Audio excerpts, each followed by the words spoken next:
If you know anything about bad movies, then you know about Troll 2. I'm sure that if you watch this channel, you've either watched the movie or watched a video of someone talking about the movie.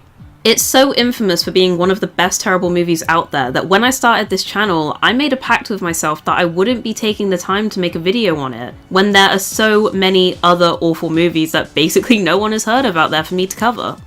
I mean, when everyone and their mother who talks about these kinds of films has already made in-depth videos analysing every frame of this monstrosity and explaining to you guys why it's one of the worst movies ever made, what's the point in me adding to the pile? I don't have anything more to say about Troll 2. It's just a bad film. I don't have any hot takes to share with you guys.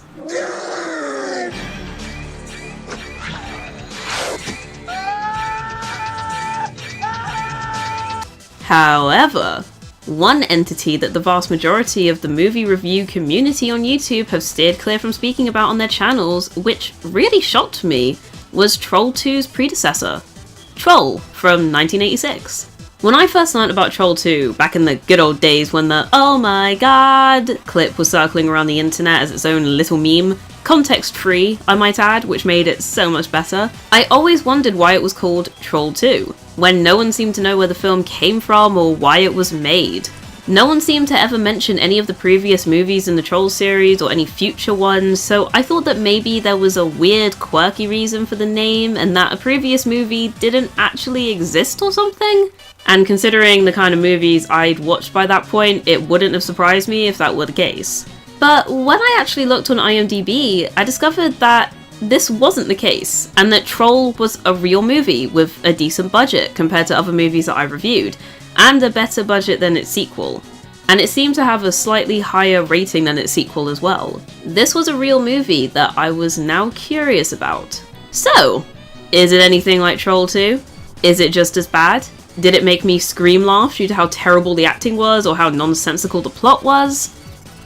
Well, no. I actually really like Troll. Unironically, Troll is a film that seems to take place in a completely different universe than Troll 2, where the villain has an interesting backstory and is kind of likable and creepy looking. The characters aren't magical themselves without good reason that the writers actually took the time to explain to the audience. Some of the scenes are genuinely nightmare fuel, and some can be legitimately funny without trying too hard. And the troll is actually called a troll and not a goblin like in Troll 2 because that didn't make any sense at all. That's the point. Goblins don't need to justify their cruel acts.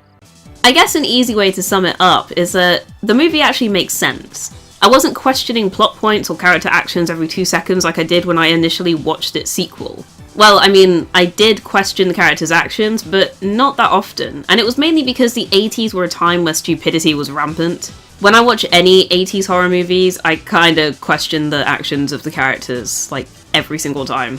When I went into Troll, I wasn't expecting much. I've seen so much shit in my lifetime that I was convinced this would just be another piece to add to the pile of crappy garbage. I've learnt to have very low expectations for films that I watch nowadays. Much like with my love life. I enjoyed Troll 2 in a bad movie way, but if I didn't have alcohol and some company, watching it would seem like a task or a chore, and it's not something that I would choose to do without real motivation to do so. Like, I really, really need to push myself to watch it. It's not a movie that I would say I genuinely enjoy as a film, just as something to laugh at. Troll, on the other hand, I do enjoy. When viewing it for the first time, I wasn't thinking, God, how can they make a movie this bad? I was thinking, this is a pretty good 80s horror comedy.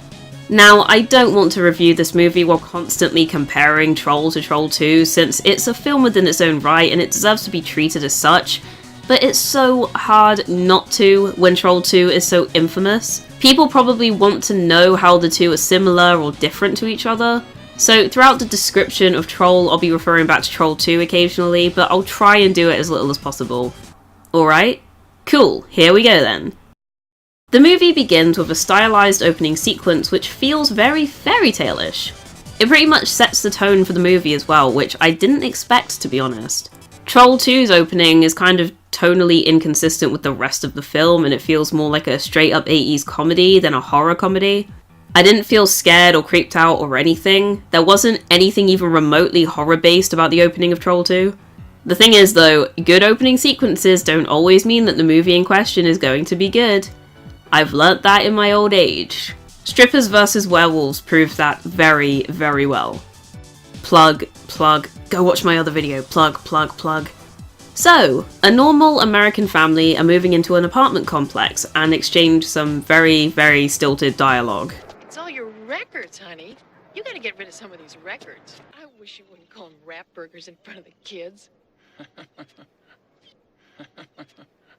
The mum wants to go and unpack things while the dad gets some dinner, so she asks their son to watch his little sister. And keep an eye on your sister. Yeah, I'd rather watch Star Trek. Nerd! The little sister wanders down into the basement of the apartment complex and becomes frightened when she throws her ball too far into the basement, even though she very evidently intentionally threw the ball down there and wasn't scared when she threw it. Now, it's very early into the movie, but we actually see the troll in the basement, and to be honest, it doesn't actually look that bad. Going back to Troll 2 for a second, we see the goblins very early in the running time as well, but they look just horrid.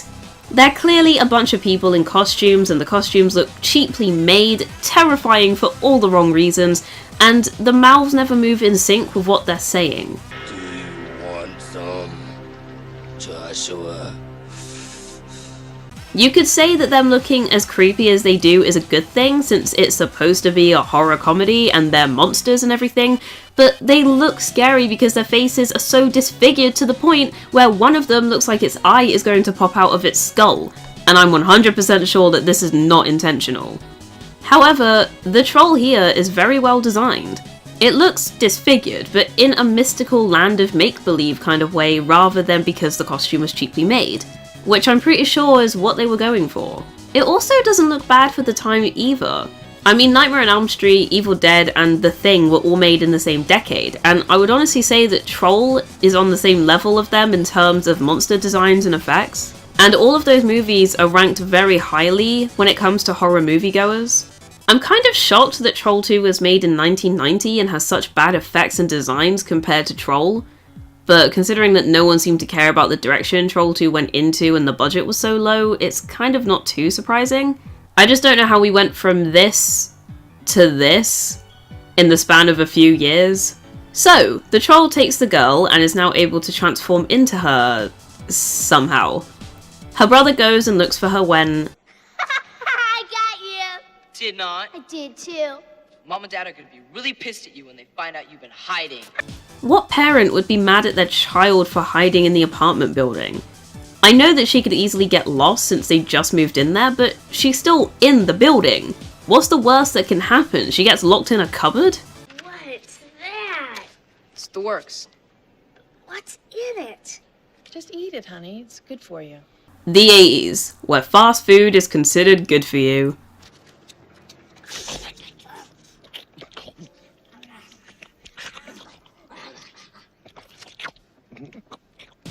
Actually, wait a second. I guess that the whole plot of Troll 2 is completely irrelevant, because their whole shtick was that they're all vegetarians and they turn humans into green shit for them to eat or something. But the troll in this movie just eats a burger like it's the best thing on the planet. I'm starting to think that the movies are just related in name only and have absolutely nothing to do with each other in terms of the worlds that they're set in. Anyway, we meet the rest of the building's residents, who will all inevitably die later in the movie, because why the hell else would they be in the movie and introduced like this? We have a wannabe player, an ex-army dude, a young couple, a professor of English who we don't meet in the scene, but they mention, and an older woman, who totally isn't some kind of mystical person who will play a big part in the movie at all. I mean, it's not like she's dressed like a main character who's a witch or anything. Wendy? Hello? Ken? I'm sorry. Are those creatures yours? Yes, sir. I'm afraid they are. Here, let me help you out. My name is Harry Potter. We just... I'm Peter Dickinson. I live upstairs. Wait, the main character's dad is called Harry Potter? Huh. I guess this is what happened after Hogwarts, huh? The troll makes the girl act like a rabid animal for a little bit, just because. What the hell is going on here? Wendy, those are important papers. What? If this were a black family, that child would be dead by now. I am worried about that child. Does she look feverish to you? No, she's not. I checked her. Temperature's fine. Well, if she doesn't start acting more like herself tomorrow, I'll take her to the doctor. I don't know what else to do. She acts hyper, like a child does, and you want her checked by a doctor? Seriously, white parents in 80s movies really didn't know what they were doing. Get your shit together, people. So it becomes very apparent to the son, who is called Harry Potter Jr., by the way, that something is very wrong with his sister, and he doesn't feel comfortable being in the apartment with her anymore, since, you know, she fucking beat his ass. But her parents just think that she's behaving a bit badly or something. The girl goes wandering around the apartment building and finds the wannabe player, who has just dissatisfied a woman that he picked up the night before. Look, kid, I don't have any candy and I don't play with toys. You not playing with toys is why your love life is shit, mate. So after the girl fucks around with this guy for a little bit, she turns back into the troll and uses some kind of magic to turn this guy into some kind of tree creature. And I have to say that when I first sat down and watched this scene creeped me out. A lot. The man looks grotesque as this weird creature, and I think whoever did the makeup did a really great job making this transformation sequence adequately frightening. I mean, when the people in Troll 2 turned into goblin food, it just looked silly and fake because the acting and the makeup were just so terrible, but this is legitimately horrifying. If I were a child, this would scare the shit out of me. He turns the man into some kind of portal into the fairy world, and it's pretty damn creative actually. This sequence is honestly pretty cool, and I liked it. During this, the son character heads upstairs and wanders towards the older woman's apartment because he wants to hide from his sister. I don't know why he didn't just go out somewhere and explore the area like most kids in 80s movies would have done, but he's lucky because this woman actually decides to let him in. He didn't know that she would let him in, but he tried it anyway. I don't know why, maybe he thought she looked nice or something, but to me she looked very standoffish, so we're just not going to question it. The plot demands that these two talk, so let's just get on with it. Not bad, eh? What the fuck is that thing? It looks like a dick with a face! What the hell have you got to be afraid of? I don't know.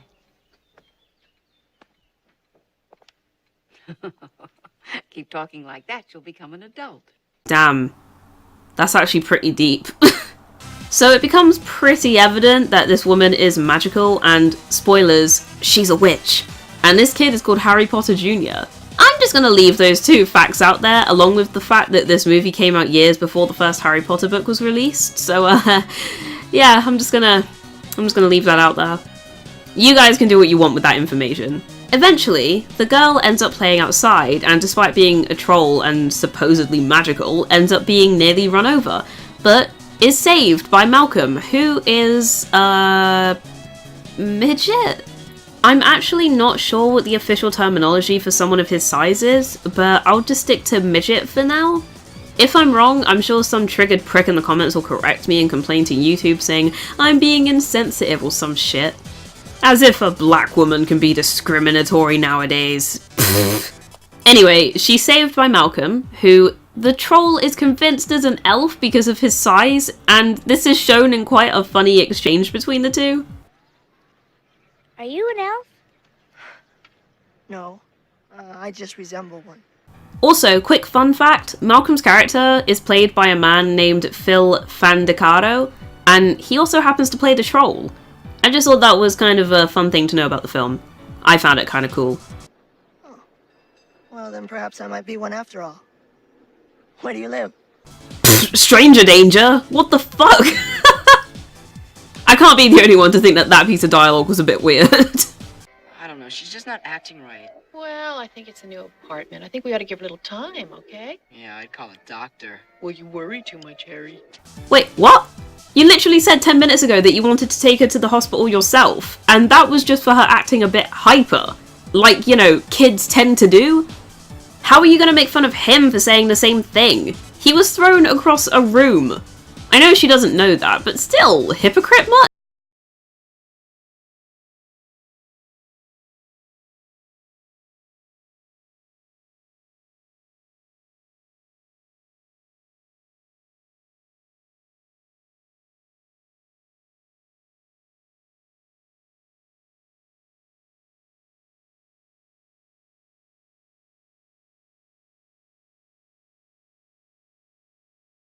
In the ex-military guy's apartment and turns his room into another weird forest thing. When Harry overhears what's happened in the room, the troll knocks him out and pretty much just silences him for now, and just, you know, runs off laughing like a maniac. Honey! Is Wendy's little friend here yet? Yes, he is. Oh. Hi. Are you not weirded out by the fact that your child brought a grown man back for dinner? Why does the fact that he's small weird you out more than that? If I were this kid's parent, I would be like, dude, I'm sorry, but my 9-year-old isn't hanging out with a fully grown man. Please leave. I'm sorry, Wendy didn't tell me. Children seldom do, Miss Potter. Please. Wait a minute, children seldom do? How many kids' houses do you go to? Okay, so I need to take a moment to really emphasize how much I love this sequence here. The song that plays here, which I guess is like the movie's theme, is really creepy and it fits the tone of the film well, and the creatures that sing it are frightening as hell. Yet again, if I were a child when I first watched this, it would definitely give me nightmares. I was very impressed when I first saw this, to be honest, because it does what it sets out to do. The whole scene really creeps you out, but it also manages to be very fairy tale-ish to show the kind of world that these creatures come from. Troll 2 doesn't really have a scene like this that made me go, damn, I like this. So I thought it was just worth mentioning. So Harry establishes twice, because he sees the exact same scene from this movie twice in a row in different situations, that his sister isn't human, and he wants to do something about it. And it's mine. And now it's mine. Wendy, give Harry back his juice. No. Honey, give Harry back his juice. Mommy will pour you some of your own, see? No. Wendy, listen to your mother. Wendy, Anne. White people, seriously, just beat your kids, fuck's sake. By the way, that is a joke, alright? I had an African parent, he didn't beat me, and I turned out alright. I mean, I turned out to be a YouTuber, but, you know, still. So, Harry heads to the witch's place for breakfast, and for some reason, they seem to now be best friends, even though they've only hung out, like, once, and they didn't really bond at all when they met. But I guess as audience members, we're just supposed to accept this and move on because the plot needs us to, so that we can head to the next revelation. That being that this woman's a witch, which we kind of knew because it was obvious. She decides that it's time, after a whole day, to admit to this child that she doesn't even really know that she's a witch and that she used to be a princess. The troll ends up taking another victim in the apartment building, surprise surprise, and visits Malcolm, who is inevitably sick because of his size, and he's actually dying. And the troll starts to feel bad for him and wants to help him by turning him into a fairy creature so that he can live longer. Malcolm? Remember when I asked you if you were an elf? Mm-hmm. Did you ever want to be? I did, actually. When I was about your age, in fact. This whole scene kind of took me aback, to be honest, because it kind of shows me that the troll isn't completely evil or anything. He actually has empathy, which is not something that we saw with the goblins in Troll 2. None of them seemed like they had any kind of noble motivation for the stuff that they did, and none of them had likable qualities about them. They just wanted to eat people, that was it, so there was no reason for us to like them as characters. But this scene really showed me that the troll has some kind of emotions, and that made me like his character a lot more. Like, he does actually care about certain people or certain creatures. I don't know, it might just be me, but I enjoy movies a lot more when I can kind of sympathize with the antagonists. Okay, so, we learn the backstory of this entire movie. So it turns out that the fairies and the humans used to live in the world together in peace, and some fairies didn't like the fact that there was some kind of peace pact between the two. They wanted to be superior to humans because they saw themselves as more powerful. So they attempted to take over the world and run over them, and the troll was the one who instigated the whole thing. But a war broke out between the fairies and the humans, and the fairies that didn't really want to take over the humans, and they failed, and the troll was banished. So now, the troll wants to use the apartment building to create some kind of hole in the world's dimension and bring the fairy world to Earth and kill humanity, while having the sister character rule the fairy world with him as a princess. Now, I don't know about you guys, but that kind of sounds interesting as a fun movie concept, and I honestly love the idea of some kind of mystical war happening as the reason for the troll doing what he's doing, instead of him just, mindlessly eating people like Troll 2. The fact that any thought went into the movie script made me really enjoy it a lot more. So the witch heads out to try and kill the troll, turning into a younger version of herself while doing so, and I have to say, she's pretty damn hot, not gonna lie. But she ends up being turned into a tree. Didn't do a good job there, mate. Bit of a shit witch. So, Harry has to do her job for her and kill the biggest monster in the fairy dimension to save his sister, who also happens to be hidden somewhere in the forest area. He finds her, they both nearly escape when the monster tries to attack them both, and I guess because the troll actually really wants the girl to be his princess, he kills the monster and ruins his own plans, I guess. Fucking Mong. The world goes back to normal, the family decide to move on because, of course, they want to. That's the most logical thing the parents have done in the film. The police investigate the basement, cue horror movie ambiguous ending to set up a sequel, and there you have Troll.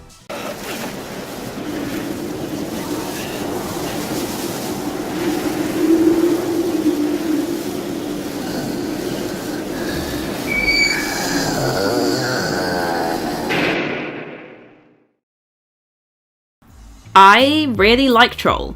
To me, this doesn't seem like a bad movie. It seems like a movie from the 80s that was cheesy, funny, and kinda scary in some scenes, and not unintentionally. It's not a perfect movie by any means, but I can appreciate the fact that some effort did genuinely go into the plot, the character designs, the set, the effects, and the actual movie making.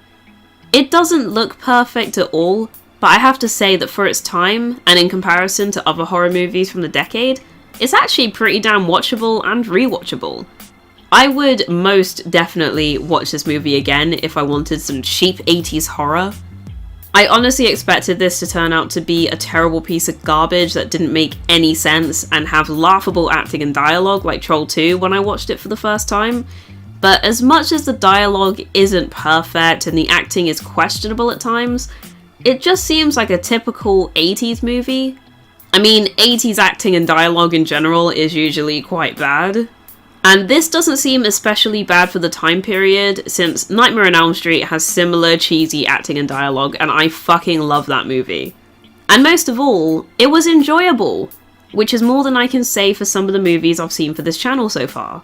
Speaking of the other movies I reviewed, I figured that I need some kind of numeric system to show how bad each of these films are, since I haven't really been linking them in any way in my videos, except maybe comparing them a bit. So I found a system to rank them from my favourite to my least favourite movie, and I'll be continuing to add to this ranking list as time goes by with each video. I was kind of thinking of doing this before when I first started the channel, but I figured that people would just call me an I Hate Everything clone, since he does this with the Search for the Worst series that he does. But over time, I kind of came to the conclusion that anyone reviewing bad movies will either be called a Chris Stuckman, Ralph the Movie Maker, Your Movie Sucks, or I Hate Everything clone anyway, since they're kind of the big boys of bad movie reviewing. And honestly, I don't want to copy them. I want to make this channel my own, make content that shows off my personality and is individual and separate from them. I do admire all of them, but I want to make this channel mine, you know? So I thought, fuck it. Plus, I don't want to use a number score because, fuck doing that, people will just complain about whatever number I choose. So, here we are. Here are my rankings.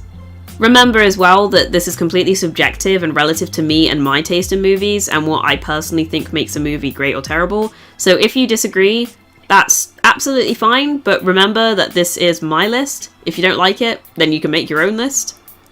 Anyway, thank you guys for watching the video. If you enjoyed it, drop a like. If you're new, subscribe to the channel. Check out my new podcast with my buddies and my boyfriend called No Thirsty Boys here. Link in the description.